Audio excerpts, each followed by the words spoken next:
ખાસ કરીને આજના વિડીયો આપણે હાલના વરસાદ, આવનારા દિવસના વરસાદ વિશે માહિતી આપવાની છે, સાથે ચોમાસું હવે ક્યારે વિદાય લેશે તે વિશેનું પણ થોડુંક અનુમાન આપવાનું છે. સૌપ્રથમ હું આપને એ જણાવી દઉં કે અત્યારે 3 થી 9 સપ્ટેમ્બરના વરસાદનો રાઉન્ડ ચાલી રહ્યો છે અને એમાં પણ આપણે પ્રથમથી જ કહેતા આવ્યા છે કે આ જે 3 થી 9 સપ્ટેમ્બરના વરસાદનો રાઉન્ડ છે એ ગુજરાતના ઘણા વિસ્તારોને અસર કરતા હશે, પણ એ સાર્વત્રિક રાઉન્ડ નહીં હોય ને ભારેથી અતિ ભારે નહીં હોય. આ એક ચોક્કસ વાત છે કે આ અત્યારે લો પ્રેશરને કારણે જે વરસાદનો રાઉન્ડ ચાલી રહ્યો છે એમાં અમુક વિસ્તારો કદાચ એવા હશે કે ત્યાં 1-2 સ્પેલ ભારે થયા હોય, એટલે કે 5 ઇંચ કરતાં વધારે વરસાદ થયા હોય. બાકી મોટા ભાગના વિસ્તારોની અંદર 2 થી 4 ઇંચ સુધીના વરસાદનો અત્યારે રાઉન્ડ ચાલી રહ્યો છે અને એમાં પણ એક સાથે ઓલ ઓવર ગુજરાતની અંદર આ વરસાદો નથી પડી રહ્યા. આની અંદર પણ રોજ 5-10 તાલુકા કે 15 તાલુકાઓની અંદર વરસાદ પડી રહ્યા છે અને આ મુજબના 9 તારીખ સુધી વરસાદો ચાલુ રહેવાના છે. જોકે 9 તારીખ બાદ ફરીથી એક વરાપનો માહોલ જોવા મળશે. આપણું ગુજરાતનું વાતાવરણ છે ખુલ્લું થઈ જશે અને વરસાદમાં બ્રેક આવશે.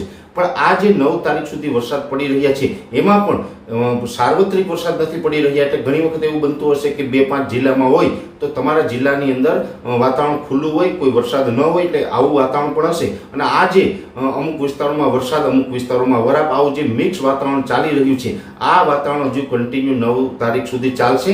9 તારીખ સુધી અલગ અલગ વિસ્તારોની અંદર વરસાદ પડતા રહેશે અને એમાં પણ હવે આજથી લઈ અને આવનારા જે 2-3 દિવસ છે, 9 તારીખને જે 2-3 દિવસની વાર છે ત્યાં સુધીમાં જે વરસાદની તીવ્રતા છે એ ભાવનગર, બોટાદ, આણંદ, નડિયાદ, કપડવન અને ભરૂચ, અંકલેશ્વર, સુરત, વલસાડ, વાપી, નવસારી, ડાંગ, બિલીમોરા, છોટાઉદેપુર, દાહોદ, ગોધરા અને રાજપીપળા જેવા વિસ્તારો, એટલે કે પૂર્વ મધ્ય ગુજરાતના વિસ્તારો હોય, મધ્ય ગુજરાતના અમુક વિસ્તારો છે, દક્ષિણ ગુજરાતના વિસ્તારો છે અને સૌરાષ્ટ્રનું ભાવનગર, બોટાદ જેવા વિસ્તારો છે. આમાં થોડીક તીવ્રતા રહેશે. એ વિસ્તારોને બાદ કરતા બીજા વિસ્તારોમાં છૂટાછવાયા હળવા વરસાદો નોંધાશે. એટલે 9 તારીખ સુધી આ પ્રકારનો વરસાદ છે આપણે વરસતો રહેશે.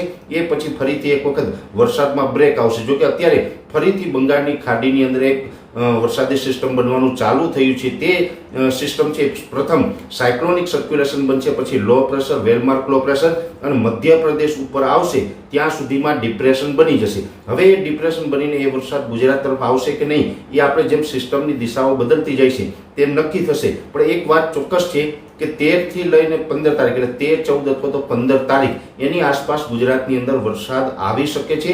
બંગાળની ખાડી હજુ સક્રિય છે અને આ જે સિસ્ટમ પસાર થાય એ પછી પણ બંગાળની ખાડીની અંદર હજુ પણ સિસ્ટમો બનશે.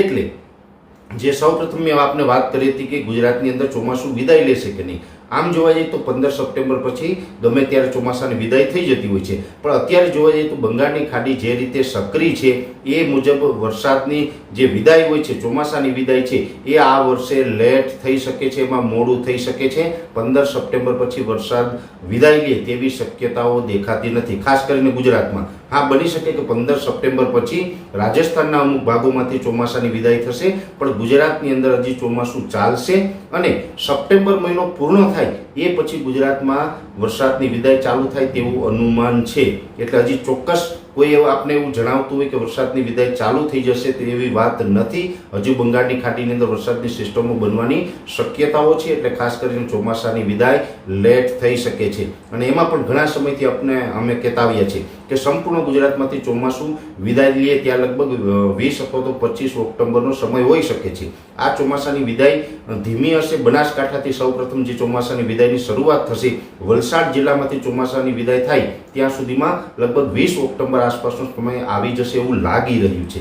જોકે એ ઓક્ટોબરના વરસાદ હોય એ સાર્વત્રિક ન હોય, છૂટાછવાયા મંડાણીયા વરસાદ હોય, જ્યાં પડે ત્યાં પવન સાથે ગાજવીજ સાથે કલાક 2 કલાક માટે પડતા હોય છે મંડાણીયા વરસાદ. એ ટાઈપના ઓક્ટોબરના વરસાદ હશે. પણ ચોમાસાની વિદાય હજી વાર લાગશે એવું દેખાઈ રહ્યું છે. એટલે હજુ ચોમાસાની વિદાય થાય તેવી શક્યતાઓ દેખાતી નથી. બીજા નંબરની અંદર ચોમાસાના વિદાયને લઈને જે કંઈ એક્સપર્ટ આપણે બતાવી રહ્યા છે, વેધર એક્સપર્ટ જે માહિતી આપતા હોય એનું પણ એક મજબૂત કારણ છે. કેમ કે પાકિસ્તાન ઉપર એન્ટી સાયક્લોન બને એ પછીથી આપણે ચોમાસાની વિદાયની શરૂઆત થતી હોય છે. એન્ટી સાયક્લોન એટલે જે કોઈ વરસાદી સિસ્ટમ બને, સાયક્લોન બને, એ તમામ હવાઓના ચક્રાઓ છે એ ઘડિયાળની ઉલટી દિશામાં ફરતા હોય. જ્યાં સુધી હવાના ચક્રાઓ છે ઘડિયાળની ઉલટી દિશામાં ફરે ત્યાર સુધી આપણે વરસાદી સિસ્ટમ બનતી રહે અને વરસાદ આવવાની સંભાવના હોય. પણ એન્ટી સાયક્લોન બને એટલે કે જે ઘડિયાળ ફરે એ દિશાઓમાં હવા ફરવાનું ચાલુ થાય. એ પણ મુખ્યત્વે દર વખતે પાકિસ્તાન ઉપરથી એન્ટી સાયક્લોનની શરૂઆત થતી હોય છે અને એ એન્ટી સાયક્લોન એટલે કે ઘડિયાળની દિશાઓમાં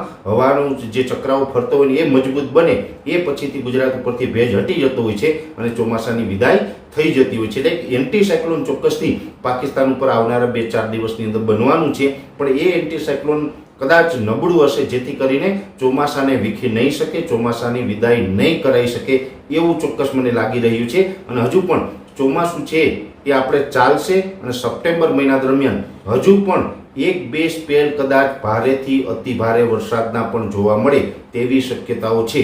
એટલે ખાસ કરીને જે આપણે ઘણી જગ્યાએ જુલાઈમાં, ઓગસ્ટમાં જે આપણે અતિ ભારે વરસાદના જે સ્પેલ જોયા છે એવો સ્પેલ કદાચ હજુ પણ એકાદો થઈ શકે છે. આ ફાઇનલ નથી, પણ થઈ શકે છે એવું મારું વ્યક્તિગત અનુમાન છે. હવે આગળ શું થશે એ આપને આગળ અમે માહિતી આપતા રહીશું, પણ અત્યારે જે વરસાદ ચાલુ છે તે 9 તારીખ પછી એ વરસાદ છે એમાં વરાપ મળશે અને ફરીથી પાછું સપ્ટેમ્બરમાં પણ વરસાદો નોંધાશે, આવું એક અમારું અનુમાન છે.